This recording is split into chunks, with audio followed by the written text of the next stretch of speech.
A little bit through that time, and also how did you kind of overcome and say, okay, this is going to have a different outcome? It was a very difficult time because at that time we didn't know where we were going to be. Right. That was a tough time. That was a tough time. But I realized one thing, and when I look back in hindsight, I realized one thing: you need your family around you. The doctors had put us on the edge. We didn't know whether he would make it out of the verdict that had been given to us. No matter what, you can do it. You have to make that choice. Do you want to just give up, or do you want to keep flying? Not only changes your path, but also puts you on a path to change the lives of others. Well, today's guest on the Smashed, Bashed, Yet Not Dashed podcast is one such person. Someone who I met a little over 11 and a half years ago and set me on a path that changes everything. This is going to be one really special episode because today we have Arti Kochhar with us, and Arti is someone who inspires and comes to do it every day with consistency. So welcome to the Smashed, Bashed, Yet Not Dashed podcast episode number 34.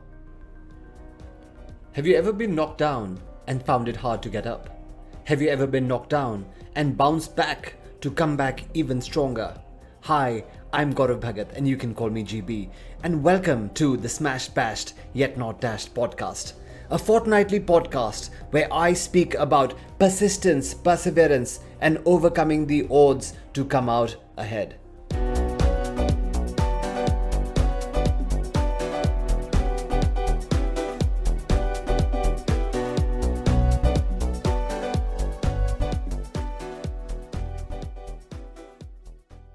Arti, great to have you on the podcast. Thank you so much for taking your time to be here. I know you haven't had a single minute's free time in the last few days, and it truly means a lot to have you today in the studio. It's fantastic to be here, Gaurav. It's actually my privilege to be here with you and to be here with your audience. So those of you who don't know who Arti is, well, she is the Executive Director, BNI Gurgaon, Regional Director, BNI Faridabad, on the Innovation Task Force of BNI Global, and also in the Founders Circle. So truly, okay, a very select few make it, and achieve all these things. So Arti, first up, how have you managed to do so much in the BNI world in such a short time? I really don't know, Gaurav. I think things just happen. When you when you do something you really love, you find a way to make it happen. And that's what's been happening with me because I really love what I do. I love working with people, and the doors keep opening. Yeah, absolutely. And I think the passion and everything that you do in BNI and with the businesses and the business owners, it's just so very evident and apparent. Truly someone who moves mountains when it comes to inspiring people. Right? Has this always been the case? Because I know you grew up in the tea gardens of Assam, and then there was Wellams. So talk us through some of those early days, and where did the synthesis for all the magic really begin? Well, I grew up in Assam, as you said, at the tea gardens. Of course, there were no schools available there, and we would have to spend a couple of hours every day in the local bus to get to school. And it used to be pretty difficult, and I think our parents saw how difficult it was for us. And since our families are from schools which went to the Doon School and Wellams, and that was the tradition for people living in Assam, that's where we were packed off to. So I went into Wellams in class 5, and it was a fabulous journey because the grounding that we got in that school was fantastic. The friends that we made are friends for life. Today, they're still my closest friends, the ones from school. And we had an amazing life. You Mrinalini is from the tea garden, so you know the kind of lifestyle that is. So we had a lot of interesting experiences. My father was a hardcore nature lover, somebody who took us. We were on camping trips every weekend. We were on fishing trips. We used to be out in the wilds all the time. We've had some fabulous kind of experiences, which I think if I tell people about them, they don't believe that could be true. So that sort of geared us up for you can do anything you like. And that's one of the things you'll find for children who grew up in that space, that you can do anything you like. You can achieve it, right? So with that mindset, that's where we were. Of course, That's not what my path was after college, got married, had kids. Yeah. That was all pretty young in my life. Right. And the strange thing that happened, I must tell you about this. We shifted to Gurgaon. Right. Kids were in my eldest son was in the 9th, and at that time he turned around and told me, Mom, we're going to grow up and go away. And then what are you going to do with your life? Yeah. You're so busy looking after us right now. What are you going to do with your life? And I started thinking, I said, yeah, this is it. I need to get back to doing something. Right. Now, I got married fairly, close after graduating from college. And at that time, everybody said, you study afterwards, because that was one of my dreams, to go into psychology, do this, do that. And they said, why don't you'll do it after marriage, you'll do it after marriage. It doesn't happen really. Yeah. At least at that time it didn't happen. So then I went back into education. I sort of went back into studying, relearning. Fantastic. And I think that's where this, you people always ask me, why are you always doing something new, learning something new? That's where it comes from. Yeah. Because I had to re-educate myself. Right. The world had left me behind at that point. Correct. So that's when I re-educated myself. And I was given a chance by an amazing lady called Valerie Gray. She got me on her team in the Talent Makers. And it was literally, my life had taken a different turn. And that's how it carried on. At that time also in our lives, we had a very difficult situation, a medical situation with Rakesh. Correct. And it was a very difficult time, because at that time we didn't know where we were going to be. Right. The doctors had put us on the edge. We didn't know whether he would make it out of the verdict that had been given to us. And at that point you realize, you know what, your life is in your own hands. You got to do something about it. My kids were small. As in, they need me. Yep. And I've got to do something for them. So that's how the focus went back into really recreating myself. Right. And I think that whole thing about how we were brought up is the foundation for where we are now. Of course. I love that. And, of course, we'll talk about some of those, smashed past moments, so to speak, because I think that's around the time, when we had met as well. Right. And I remember one of the times when you came to Noida and we had our first conversation, and Rakesh was still not out of the woods. Yes. And it was obviously a very emotional time. And you would always tell me about the fact that, sometimes we're not sure if, and how things will work out. But, there's, of course, someone up there that really looked out for, him and yourself and all of us, thankfully, because Rakesh is now a mentor to, again, thousands, within the region, and you both create, magic together. But it's a very interesting thing that you mentioned. So, you had your commitment and your priorities towards your children, right? And then you also knew that, okay, now there's, a time to step up and do a little, work professionally as well. A lot of not only working women or, new parents, both mothers and fathers, they kind of struggle to get this balance right. What's your advice to, new mothers, couples who've just come together? How can they find this balance, so to speak? It's a very tough question, frankly. I wouldn't use the term balance. I don't think you can ever actually balance it, because then that's a very fine point. Sure. I think you have to find a harmony in what you're doing, Yeah. right? You have to find a harmony and be at a point where you're comfortable with it and people around you are also comfortable with it. That balance will always lead to something going up and something going down. Yeah. And that's really tough. And to all our young mothers, I'd say, remember, your children come first. I truly, truly believe in that. But it's easy to find harmony in what you do and find that space where they are happy and you're happy. Because if you're happy, your family will be happy around you. Right. Because they get those vibes. So true. If you are unhappy, the family, and especially the children, they pick it up very fast. So it's important for you to be in that space. Right. So true. And I think as parents, there can be nothing better than having brought up, children who are sorted. We've had, friends and of course people we've known who've been just so career focused that they didn't, do justice to the kids. And well, later in life, it's perhaps had its repercussions. So well done, to both of you on that front for Thank sure. you. Coming back to business owners, okay, and really getting them, to move the needle. BNI has played a big role. We've seen that, of course, in our 11 years of being members. What do you see changing, especially in the post-pandemic world? Okay, and what has really the need now become for some of these business owners? Things to do that they perhaps had taken for granted. What's really changed, in recent times? I think that what the pandemic has shown us is none of us can be alone, right? You need to have a support system. You need to have somebody who's going to have your back.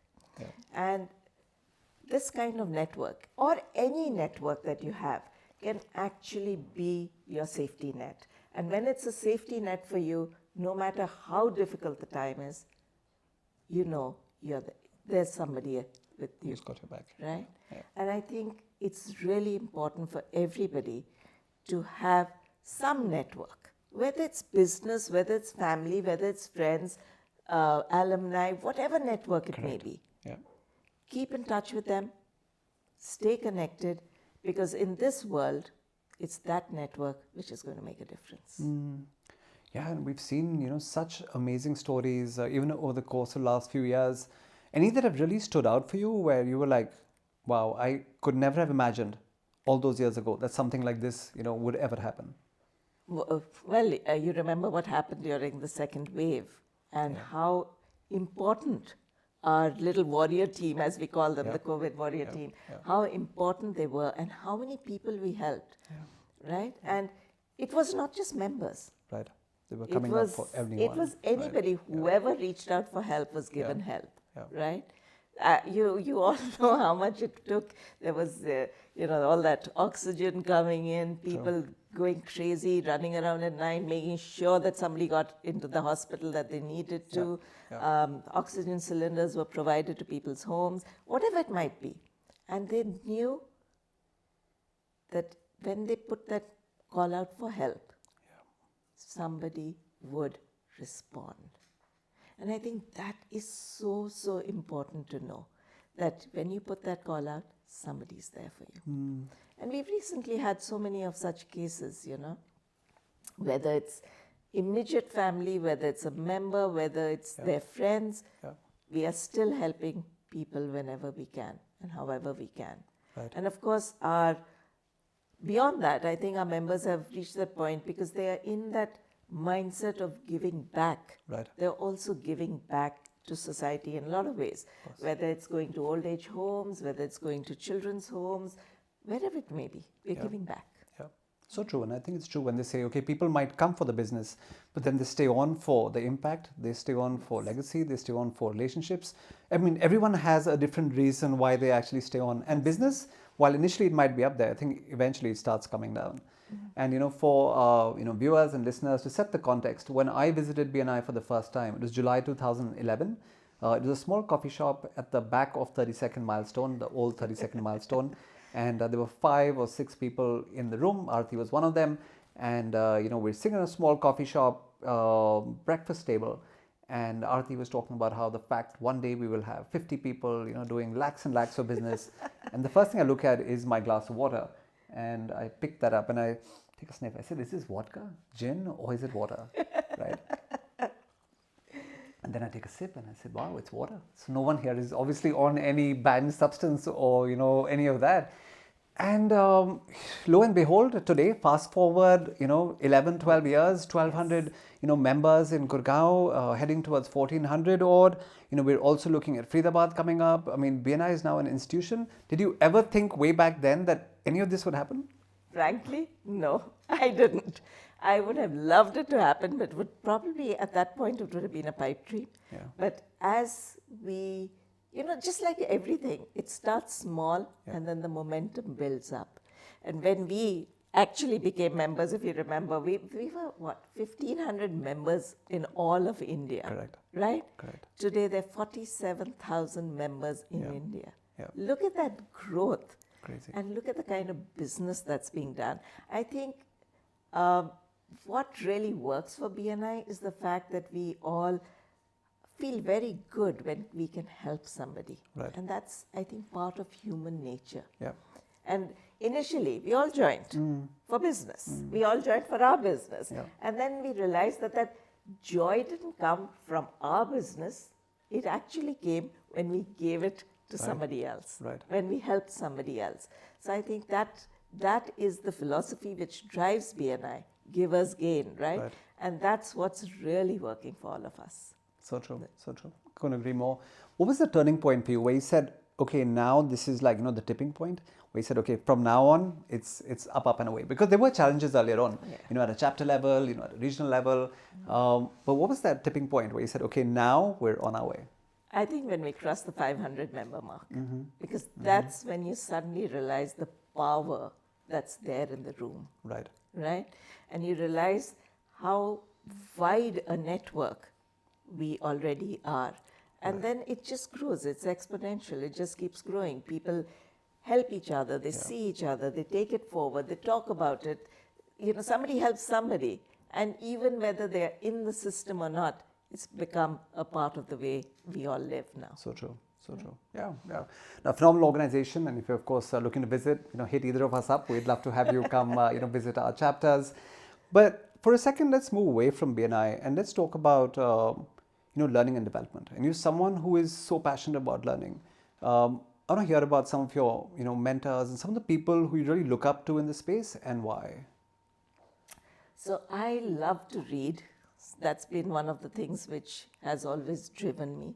And from that, the learnings keep growing. Right. And now, of course, there's Audible and there's podcasts and and of course, that's one thing that happened in the online world. You have access to workshops that you never did before. So true. For even I'm a huge fan of Simon Sinek, and you could not get to be part of his workshops unless you were physically there. But now they're all online. So things like that, I love to just keep challenging myself. So one of the things I do is at the beginning of every year, I make a learning goal. Lovely. And that means learning one new skill that year. Fantastic.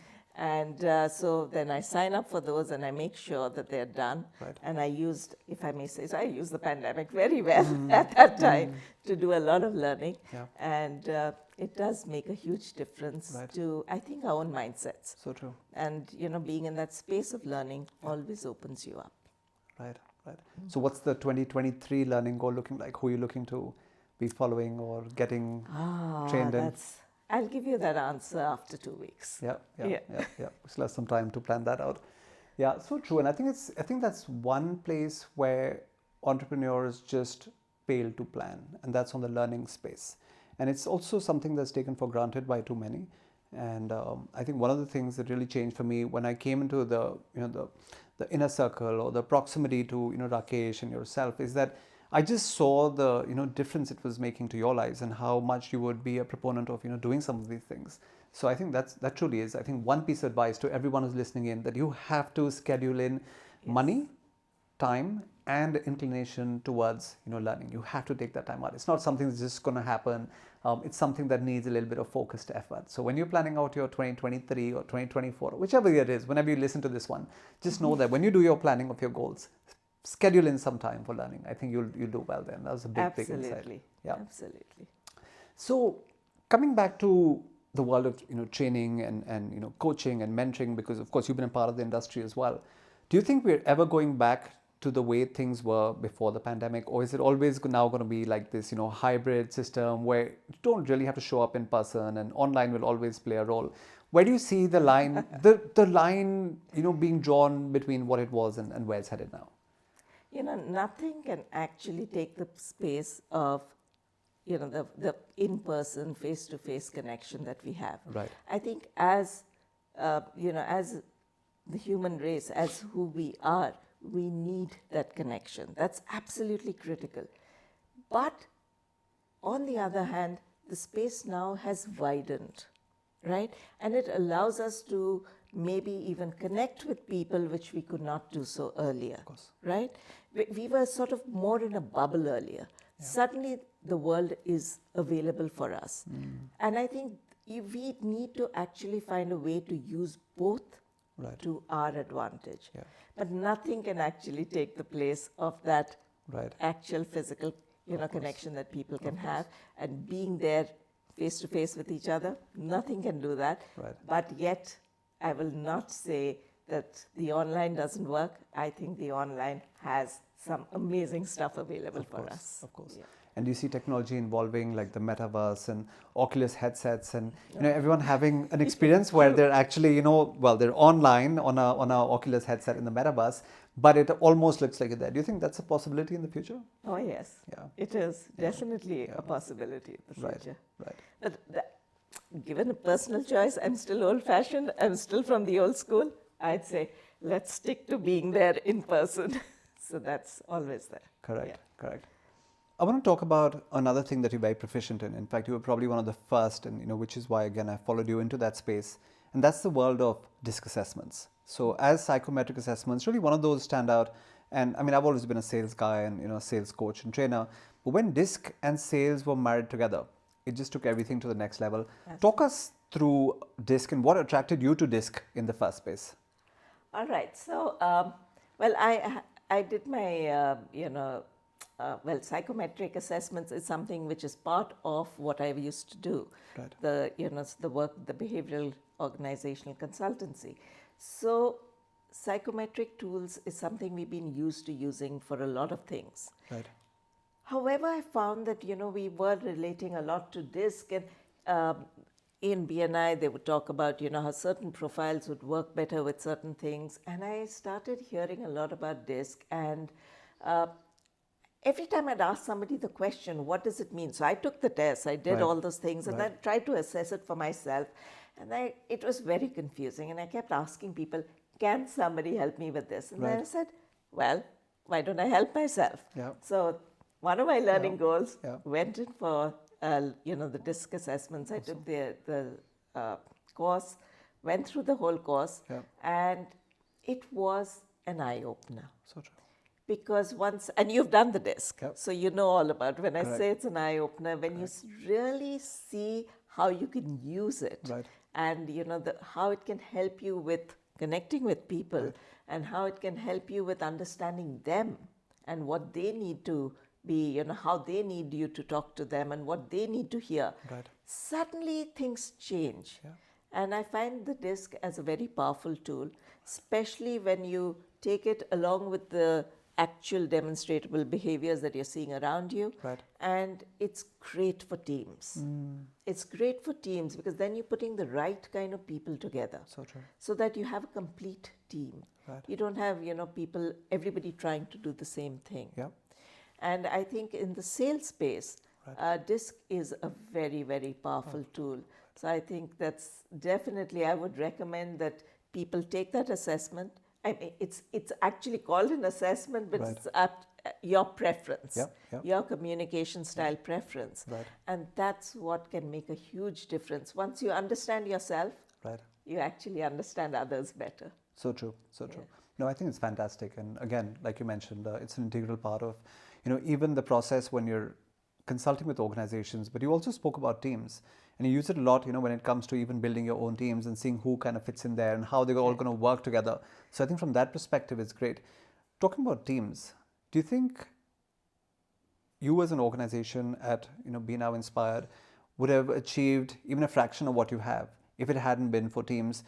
And while I know what the answer is going to be, I also want to have your advice to businesses, especially in the small and medium space, who are not expanding quickly enough, who are not realizing the importance of teams and thinking, yeah, ye to hum khud hi kar lenge, we can do it ourselves. What would your advice be here? You can't go anywhere without your team. You need to have a great team. Yeah. And that team can make the difference between how successful you are and how unsuccessful you are. Right. So getting the right people on the bus, and that goes back to what Jim Collins said in Good to Great. You need to get the right people on. Yeah. But you also need to know when to ask them to step down. Right. And that is the toughest thing possible. Because while it's great, you get people on, you think at that time that's exactly who you need. They fit in very well, but maybe they don't have the same mindset as you. Maybe they don't think the same way as you do, at some point you realize that there's maybe friction happening and you need to part ways. It's better to part ways than to drag it out. Because, you know, if a team is going to be well bonded and working together, only then are you going to achieve that goal that you want. Love that. Right? And of course, the toughest thing to do is to, you know, step somebody out of your team. Right. But sometimes it's the most important thing you need to do, especially as an entrepreneur. Because you can't have very huge teams. You'll have a limited team. So true. Right? So you've got to make sure every member in that team is actually a performing member. Yeah. Right? Yeah. I love that. And especially when you say from the perspective of, you know, it's important on, oh yes, when to bring people on, but also when to let people go. Because in our world today, I think what is happening is we have what is called the sunk cost fallacy. Okay, so much time has been invested, so much money has been invested, so much energy has been invested. And I'm talking about everything. I'm talking about relationships, you know, I'm talking about, you know, businesses. I'm talking about investments where people even in the stock market won't cut a loss because they're saying, "Arey, itna time wait kar diya, let's, you know, wait a little bit more." So I think it's amazing how you mentioned that there are times to bring on, but there are also times to let go. And I think a lot of people don't really think about that one. I think letting go is one of the most difficult things in your personal space and in your business space. And in any space actually. You know, letting go is one of the biggest learnings that we all need to do. Right. And when we reach that point that we can let go something or someone in a nice way, I think we've actually achieved a lot in life. Love that. And when you come into organizations and you're actually guiding them on letting go, do you feel a lot of resistance to that? It's, of course, because nobody likes to let go. Right? Nobody likes, as you said, we feel that we put in so much time, investment, etc. And there are relationships. But the important thing to realize is when you actually let go of somebody like this, or you part ways like this, it does not have to be in a bad way. It can be amicable. You do it nicely. Of course. Because your relationships will continue. Right. You'll probably meet again at some other point. Of course. And but right now, if it carries on, sometimes it becomes really toxic. And then it's really difficult. Right. So it's better to let go at the right time. Yeah. And that sometimes happens with us as parents also. We have to know when to let go of our children. Right. Yeah. You know, and while we're talking about, you know, team building and all of that, you have a lot of businesses, right? Especially in the small and medium enterprise space, you know, where they find it really hard to attract people, and they're like, "Oh, but you know, we'll never be able to pay as much as the big boys." It's not only about money, right? What could business owners do differently to bring on the right people on the bus? I think a lot of it is how the message of what they want to achieve, right? Going back to again Simon Sinek and the why. Why do I do what I do? Why should you be on my team? What can we achieve together from us being here? So I think it's more about showing that vision. And once you can show that vision, if you truly believe in what you do, you are going to attract the right people. But if you're just getting them on just because you have to tick off a box or you just need to have somebody there, then it's not going to work. So I think it's a matter of sharing your dream and your message to the person you're getting on the team. Right? So that they believe in it as much as you believe in it. And also the part that they'll play in the bigger picture in the long term. Because, I mean, one day we're all going to be gone, and if, you know, our businesses and what we do is our legacy, can they actually be people who'll carry the legacy forward? Absolutely. It doesn't, all businesses don't have to be, you know, sort of hereditary, going from staying within the family. They can actually go on to somebody else if the person believes in it strongly enough. One thing that's always amazed me about you is your memory. And it's amazing how you would meet someone, and then, of course, you know, you'd always know who they are. You would know their wives' names, their parents' names, their children's names. I mean, even the schools they went to, their age. How is that humanly possible? Because your interaction on a day-to-day basis is with hundreds, on a weekly basis with thousands, and on a monthly basis like tens of thousands. But yet, what is Arti Kochhar's secret? I think that's what everyone here wants to know. Okay, there's no secret behind the secret. I think it's all about building up the skill One, when you truly care for others, they realize it. Yeah. So when you meet them, you have to let them know that. And yes, I do make an extra effort to come to know people, to understand who they are, know who their families are. And the skill of the memory, I've actually built it up. I do a lot of puzzles. I do a lot of memory games. I do a lot of skill games. In fact, just taking you back a year, back when we, the second wave of COVID, Right. had COVID, had terrible mind fog. And I remember I used to keep telling you, I've got mind fog. And you one day told me, stop saying that, Arti.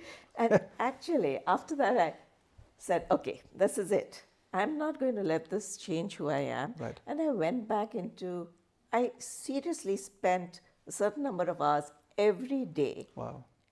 doing puzzles. Whether they are jigsaws, that's one of my favorite things, by the way. So jigsaws, Sudoku, another huge favorite for me. Right. Any word games, and frankly, I know some of you are going to laugh at this, but I love my Candy Crush too.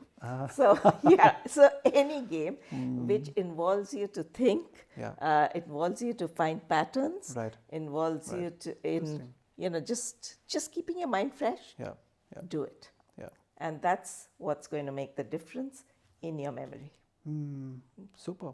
Yeah, now that you mention it, I'm just thinking, like, even back to my dad, he's always playing his bridge. He's always doing his bridge puzzles. Exactly. And he's like, the day I stop, I lose my edge. Absolutely. So, yeah, thank you for sharing. And yes, I think I'm going to make a note myself to start spending some time on some of those apps as well. Because today technology makes it so easy as well, right? Yeah. And of course, And Jigsaws I've is got great this too. huge pile of Sudoku books, which now I don't have to do. Now I can do it online. I mean, with the apps. It makes it simpler. Otherwise, I used to run through those books very fast. Yeah, wow. And you spoke about the pandemic and you spoke about the after effects. And of course, there's been, physical ones, but there's also been, psychological ones. Perhaps no one has struggled as much as small businesses. I mean, the large guys are crushing it. We see result after result, quarter after quarter, and those companies are making more money than ever before. A lot of these had companies were incentivized, by the government. In India, especially, there wasn't, too much that came in from the government, which in hindsight is good because now we're not struggling with, ballooning debt and crazy inflation that's happening in the West as well. But your advice to entrepreneurs who've been kind of, smashed and bashed and kind of lost the purpose a little bit, what should they be doing now? Because sooner rather than later, they have to get back in action. Absolutely. Pandemic is over now in terms of the economic side. It's time for us to start focusing on what next. How can we build it up? So two things happened. We had a lot of people who just could not keep up with it, actually step out of the game. Right. They went back to maybe jobs, they went back into doing other things. Right. So what it actually did was clear the playing field. So the entrepreneurs who are there right now, they have that advantage. Right? Because they are there, they are still there in the game. So that means they're adding a lot of value. People are using their services and they can make a difference. Right? So it's time for them to literally sit down, look at their offerings, maybe become hyper-focused, become totally specialized. Make sure that they are very clear about what their offering is. And then how they're adding value to people. And just focus in on that. Take it forward, because I'm not an economist, I don't know about that, but the way it looks like it, 2023 can be a great year if you prepare for it. Of course. Right? And if you are prepared, always be prepared that there will be some other, sort of thing which will happen, which can cause a disruption like 2020. So you always have to be prepared for the disruption. Right. Because the world is at that space now where there are going to be those disruptions. But if they sit down, they focus on what they really want to achieve, I think they can make it out. Right? No, I would agree. I would agree on that one for sure. And the other aspect, and we also see a lot of families that have dealt with issues around health. Like there was a time when, for the longest time, and I'd love to know how many years, Rakesh really did go through this patch where it couldn't have been easy for you, couldn't have been easy for the kids, but talk us a little bit through that time, and also how did you, kind of overcome and say, okay, this is going to have a different outcome, irrespective of what you were being told by the doctors? Yeah, that was a tough time. That was a tough time.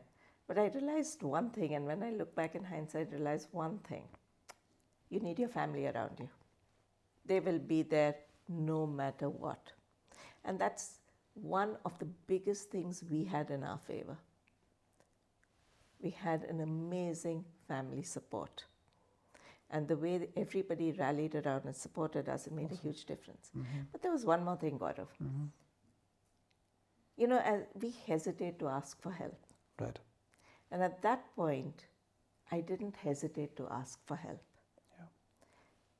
We didn't have WhatsApp, we didn't have all these social medias, we didn't have all this stuff at that time, because we're talking 15 to 18 years back. Yep. And what I would do is, there were times when, I needed blood donors, I needed platelet donors, I needed help. And, how many times can you ask your whole family to Correct. come up and give blood? And they can't, because you have to have a certain gap. Correct. And I would just print out a message and put it on my condominium board. Wow. Total strangers used to call me and say, we are there, tell us when to come. Wow. Some of them took it into their company intranets. And I didn't know the people who were coming. There would just be a line of people at the hospital to give blood. And the doctors would ask me, where are they coming from? Yeah. And I'd say, I don't know. But I know there's a lot of goodness in the world. Correct. And that's one of the things, it shaped me. It shaped all of us. Because it told us that no matter how difficult the times are, there are people who are there to help you. And that's where my whole mindset came. I have to give back to people. Right? Because there was total strangers who were ready to come forward and help me. Now it's my time to help them. It was difficult times. There were times when I literally used to look at my bank balance and say, okay, how am I going to pay the next bill? Right. Right? Right. Out of those, there were 4 years out of which I'd say 3.5 years out of those 4 years, we lived in the hospital. Right? It was tough times, but it built the kids. They became very, very focused on what they wanted. They also became very caring, right? Because they knew that they have to be sensitive. And the love you see in the family, nobody else can replace it. So that's when you know how important the family is to you, right? There were times when I used to, feel that, it's too difficult. It's too difficult. I can't do this. But then there was always that voice at the back of the head saying, yes, you can do it. No matter what, you can do it. I became literally a trained a caregiver. Of course. Learning how to give injections to doing everything, because that's part of the treatment. We had to go to the US for Rakesh's treatment, and they teach you. And the biggest learning that came for me was when we walked into the hospital, and we were very gloomy, we were worried, we were stressed because we were going for a stem cell transplant. And we walked into the Little Rock, the University of Arkansas hospital, and the nurse looked at us and she said, please step out again, so out of the door. So I said, what happened? She says, I want you to come in with the biggest smile on your face. And I said, how can I smile at this time? She said, you have to come in with that smile on your face, because that's going to determine how you walk out of here. Love that. And literally that changed my thought process. There were people in that space. We were all, we were staying in one of these places which is meant for patients outside the hospital grounds. And the support we gave each other. I made friends who I'd probably never thought of, could ever meet. We stayed in touch for years. It was absolutely beautiful how we would help each other out. We'd make food for each other, because everybody was going through the treatments, different phases of the treatments. But more importantly, nobody in that hospital ever let you feel that you were going through a difficult thing. They said, you'll make it out of here. we had volunteers who used to come in. And I had this lady who the first time she came in, I was like a bit shocked. She was 80 plus, and she comes driving in on a car. She says, "Come on, let's go shopping. We'll do this, we'll do that." And I'm looking at her. Her family had been through this, and she knew what it felt like for somebody who's come from a strange country, from another country, to be in a strange place, Right. to go through all this all alone. And every day she would call me. She was a volunteer. Wow. And every day she would call me and ask me how she could help me. Amazing.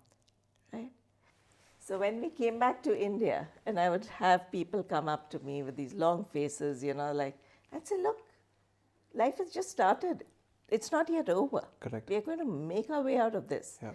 If you can't come and meet me with a smile on your face, don't come to meet me. Yeah. Right? Because we are going to make it out of here. Right. And I said, we will do our best to live in full dignity and make it out of this. Yeah. God was kind. Indeed. And we had the blessings of everybody on us. I think all the family. We did make it out of there. Yeah. And touch wood, we are still good.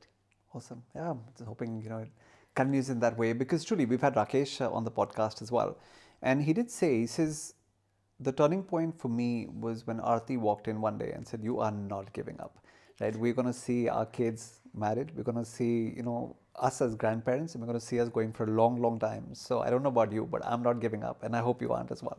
And he's like, that day, he said, just flipped. And he had a very, very serious condition, right? Yeah. And most people, wouldn't have, had that attitude at that time. But he is my hero. Yeah. He never gave up in terms of no matter how much pain he was in, how much, it was, some of the stuff was horrific, but he found a way to make a joke. Yeah. Of course, his jokes drive me crazy. You've all seen that.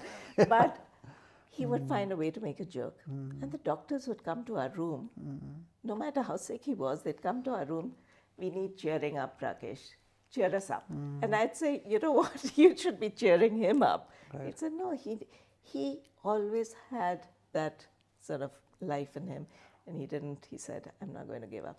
Happy news, we are going soon for our son's marriage. Oh, lovely. Congratulations. Yes. Thank you. And wishing, the family all the best. And like I said, that's one milestone. And then the grandkids have to come next. Oh, and yeah. So super. And like I said, you continue to inspire. And I think, in a world where a lot of people play the victim card, and you guys had everything going for you, right? He was, the top echelon of, one of the largest companies in the world, and life was good. And one day you get dealt a hand where it just all comes collapsing like a house of cards. Absolutely. But never once did, you guys play the victim card and, say, what did I do to deserve this, right? That's never happened. Those thoughts do go through people's heads.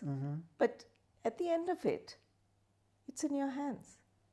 As they say, these are the cards you're dealt with. You're the poker player, you can win no matter what the hands, Yeah, what the cards are in your hand. yeah, Right? yeah. So you've got to play that hand. Right. That's the Definitely. I mean, stay in the game, play the hand, because sometimes things, will happen against the way things should be. But eventually, if you're in the game, that's the only way you're going to actually end up coming back and winning.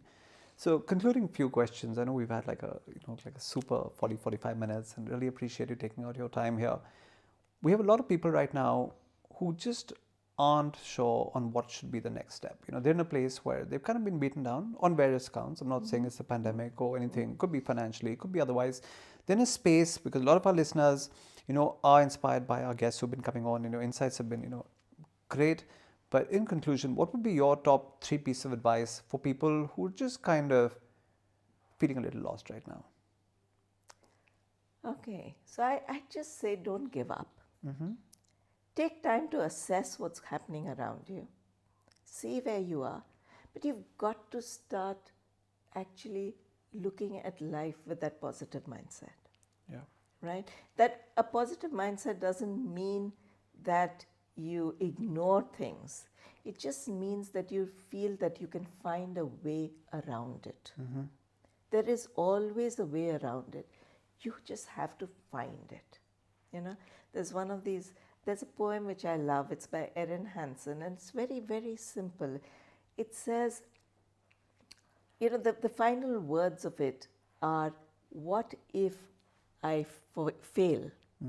It says, but what if, but my darling, what if you fly? Nice. Right?